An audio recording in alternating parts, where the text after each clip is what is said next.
Okay, hi. I wanted to tell you two more things actually about before we get to what I was mentioning. Honesty in business. Let's go there first. Number one.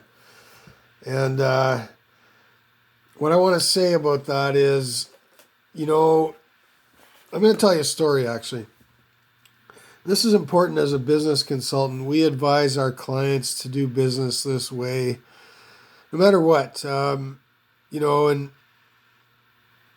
even if you have a client that you know has been shady and you're trying to draw him your way and get him on the right track, him or her, um, we're purporting honesty in our ethics and what we believe as a business consultant to do things that way. So here's a story. One time when I was a kid almost, I was a very young man working. And for my father, I suppose I worked for him for 2 years in a beginning period of my career life. And we would load rail cars and ship grain. I was a bookman, so I didn't get out of the office too much. I got out to dump the odd truck in the drive shed, and I would help out the odd time with some minor work around loading cars when there was a shortage of people. But I was mostly 100% books all the time in that 2 year period. And, anyways, one day, and this was actually more in our teen years, probably when we'd go up, me and my two brothers. Hi, Uncle Rod. Hi, Mom, Grandma. We had a good Skype last night, visit with my kids, I suppose, on Zoom there. So thanks for that again. All of you, I know you're listening and all that, but just thought I'd say hi to my mom, my folks there too. So my mother. Dad's gone and in heaven, I know, at this point, I suppose. I believe he is. He was that kind of man. He did right by the principles, and he believed that basic belief on, hey, dude, listen big. So, and we know that. Grandma taught him that and all that. And he went through life and did that the right way. But anyways, we were up helping out loading cars, rail cars, shipping grain to the west coast, I suppose, for grain delivery into a ship off for some food system in Europe. And my brothers and I went up and we'd have to get the cars ready. We were teenagers, so we get hired on casual labor as extra just for some hourly work. And on top of our school and daily, we had other things going on too, but our life, our sports, everything. But one day we opened up a car, a rail car. I suppose it was a box car then. They were uniform and square shape with sliding doors. They weren't these tanks you see nowadays. That was the old days before they come up with the new systems and new technology. There's always new systems and new technology, right? Well, we peel back the door, and this string of cars parked on the in track, on the in way to the elevator to be loaded, they're all proposed to be empty. That's why the railway slotted them there for us to load them, right? We opened the doors of one, and CN Rail, Canadian National Rail, had lost a whole shipment of full oil barrel drums. Well, my dad, I suppose, in that day could have phoned up all his farmer buddies and every friend he had and said, come get some free oil. Well, that would have been dishonesty. Because you see, that property belonged to the railway, even though it was lost. Nobody knew where it was. It wasn't tracked in their system properly. Like somebody must have misidentified writing down they all had alphanumeral codes on the side of them that you kept track, like a serial number where each car was in a destination. And somebody might have made a clerical error and wrote an N down instead of a W or whatever, and it got in the wrong place and nobody knew where it was. It was lost. Well, that's not finding something that's now your own. When you find a lost coin and you put it in your pocket, I suppose, when nobody's around that probably lost it, nobody that you know had those coins walking by and dropped one, you just happened to find one in a foreign place where nobody knew it was. It's very different when you find something that you know somebody else actually owns. And then that's a right thing to do that and go back and attribute the property and find the owner. What if I've picked stuff up in my life at different places. I found something that in the community, and I went and tracked people down to find the owner of it because I knew it belonged to somebody.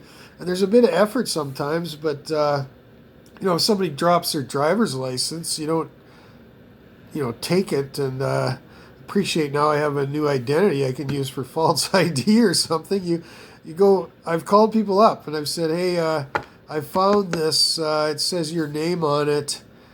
Does it belong to you? Is it something important? And actually, I moved into Strathmore. That was one of my introductions with one of the realtors here. I found some envelope that was missing that had this person's name on it. But anyways, that's just little things, hey, but little things matter and they add up in the big picture. And that's all honesty.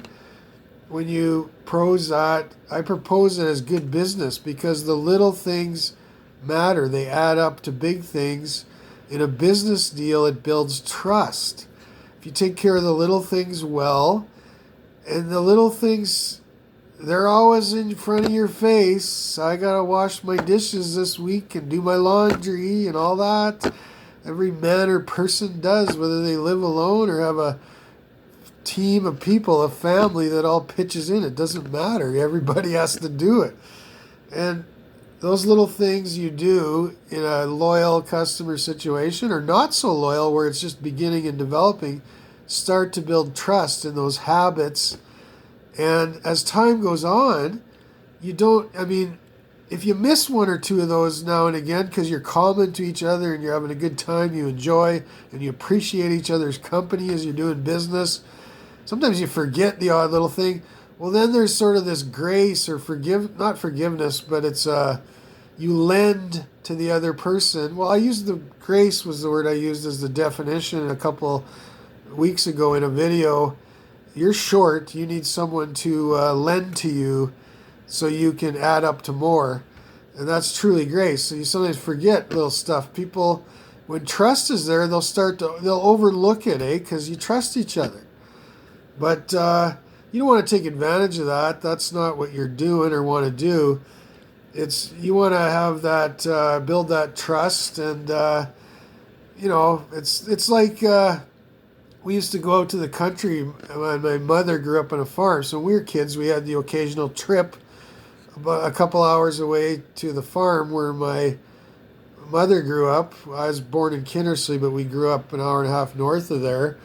And we'd do chores, right? Well, we got trusted to go out and, feed the animals. We made a few mistakes, some blunders. I might have told you this one on the timeline once. We let the cow into the chop bin and it got bloated and we had to walk it around all day so it got unbloated. But, kids will play. We were playing hide and seek in the barn and stuff and kind of forgot about the responsibility of keeping the gates locked.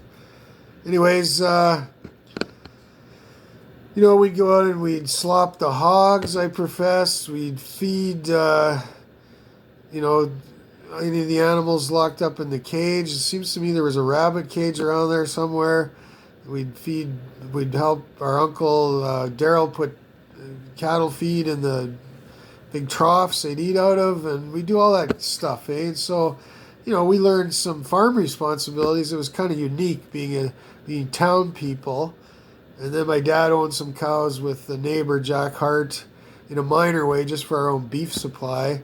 Because we always had a half a beef in the freezer to feed 4 growing boys. We ate a lot of steak as kids. It was nice. Got trained that. It was inexpensive, though. Not like nowadays when you're going to the supermarket every other week and loading up. It costs a lot of money to eat. Like, imagine the average single guy spends $400 plus a month on groceries if he's eating normal. And then you're feeding a family too. If you got a family of 4, it adds up. The cost of living is high. But anyways, we built some trust. We were neighborly with some of Uncle deaL's friends and all that. And the unique thing about the country was nobody would go down the road at all. It was quiet. It's kind of like the times we live in now. And that's part of the way I'm accustomed to, used to that. There's just not much going on or much around in this kind of climate or economy. I got used to that in the farm country life. Because you'd be a whole evening at home and one truck would go down the road. And everybody in the house would say, oh, wonder if that was so-and-so on his way home. Because you kind of knew nobody else traveled that road except you and a few others, right? And you knew your neighbors. You knew them well. And you got along pretty good. When strangers came into the area, you knew it. And so you'd invite them maybe for a cup of coffee, but sometimes you just go find out what they were doing. You know, if they weren't kind of wanting to come and know you or whatever, like people. And I've had that happen out in the country here. It's good when farmers and neighbors check on each other and see what's going on. A guy stops to read his cell phone and he's traveling through. Well, that's just kind of normal, but you want to make sure. I've had the odd guy come say hello to me and you just talk for a minute and it's cordial and neighborly and you want it that way. But if it wasn't, you know, well then, like the farmer guy, he might want to run you off his property or something, right? Like landowners technically own the land. They don't want you there unless you got a good cause, right? You want to be looking at that. So it's about trust. As you develop trust, I know there's neighbors that have even let other neighbors come and hunt on their land, I suppose, for game, ducks, and birds. But you just don't go freely out and do that in the country. You know, on a road, you can't legally shoot on a road. It's a game warden law. But you want to be honest with people and communicate. So if you go find out who the farmer is, if you know him, and you say, can I have permission to go hunting a deer on your land? And there's guys that do that. And that is how some people actually feed their families. And we grew up that way. But, you know, this is about honesty, this video. And, you know, we have to do our best to be honest. You know, it's a do as I say, not do as I do principle. People make mistakes. It's one thing to realize I messed up and I miscommunicated something and, you know, something got shortfalled or there was a mistake and it was assumed you were dishonest when you weren't. That's a whole one thing. But it's a whole other thing to just be outright dishonest and try to cheat people and say, yeah, we loaded 20 of those things into your truck or your cart and you only actually gave them 19 and you charged them for 20 and you knew you did it because you're trying to squeeze an extra 10 or 5% profit by being dishonest to your customers. That's not the way to go. And that's a farm life thing. And we learned that. And honestly, a lot of people I know in most small town communities in farm life, the honesty factor was there a lot because you grew up, you were rural, everybody knew you, and you were farming the land and you're part of that whole association. And there's a lot of work that goes into that, into the food system. You're in the dirt of the soil, and neighbors know each other. On my block where I grew up, 6 houses, and then down the back alley, 6 on the other side, there was 32 kids, all small in the same age range within probably 5 years. 32 kids in 12 houses. Well, we didn't have to go far to find a friend to go play ball with or something, but you know, you didn't lie to your friend one day and expect him to be your buddy the next, because you got to live with your reputation and the credit is there. So be sure, just do your best to be honest with people. If you miss things once in a while, you're a human, but don't make mistakes planning to do that, trying to cheat people. That's not the way to do it. And all those things are added up in the end. And you know, like honest weights and measures are important. We got trained in that in the scale, in the elevator, weighing the farmer's grain, the commodity before it's shipped to market. The break of you had the break of the beam working, and it was just a light little thing so that you weren't short. The error was not there, but it was a common practice in trade. It wasn't like gouging people for 4 or 5 or 100 or 1,000 kilograms or something and stealing and cheating. We never, did that in a way that was taught to do that. Our businesses all said, look, people will lose their jobs if you're dishonest. And I know people that did. And I know people that did. There was a couple of people in my lifetime in that trade that lost their job because they were dishonest, and one or two of them were in cahoots with a farmer and they were cheating. This is not common. It was not common, but it happened. And so if you don't get caught in this lifetime, well, I propose I know what the next time brings on the day, right? Things are coming to the surface in this life, though, and that's, just another example of justice and repercussions happening. But, you can't warn good people who are doing right things. You can't warn them with repercussions and consequences when they're doing good things and you just don't understand them. And you have a different timeline and you've been trained maybe in bad things. And if you're trying to put repercussions on people and you're breaking them down, breaking the backs, putting the heavy burdens on them, you're wrong, and you got to stop doing that. Because, it's going to come back to you. So some of these ways I'm teaching, they're hard. Some of them are hard to do, but they're all pretty simple and basic to understand.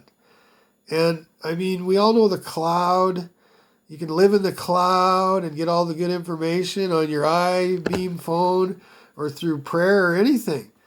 Get the good information, but what do you do with it? That's the point. And Connections Consulting has always been about Wisdom Pro, trying to apply it in our lives and teaching that out in self-life motivation, self-life leadership, business, corporate things, and pushing that out so people have an accommodation to make a choice to choose those things and good information. It says in the ancient scripture, and this is the heritage here, people die for a lack of knowledge. It's a death.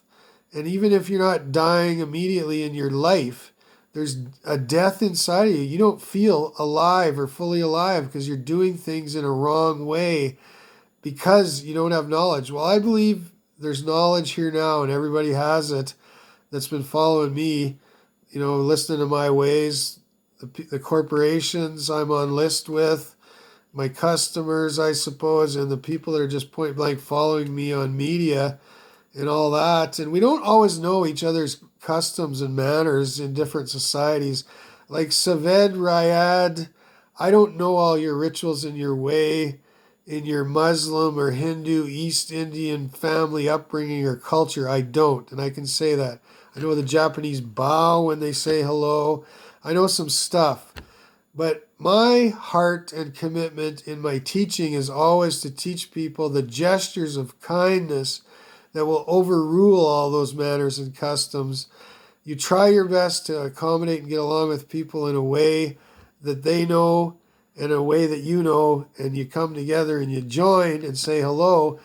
But if you blub it up once in a while, don't worry about that. Don't hold it against Bernie May. Don't hold it against me or another human being if they're honestly trying and being kind. And that's very different than putting people down and judging them and going the wrong direction with it because you don't understand their culture and their way. And that's something we always teach. It's a basic belief. And I think that's about it for now. We will continue to teach these good qualities and ways. So just go from there and just try your best and do it. It's better to try and make the odd mistake and even say you're sorry about it if you do. And people see your understanding and that you're actually trying. And they're gonna see that versus not trying at all or hating it and basically ending up hating the person. So go with that.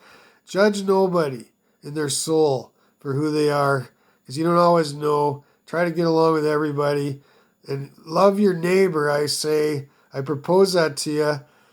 But also love your enemy. Don't hate them. Pray and bless them. And that's really how you get along with enemies, even if you got to defend your boundaries sometimes. And that's all. Go with that. Have a nice day. And I got, one more comment, and then we're moving on to what I really wanted to talk to you about after that.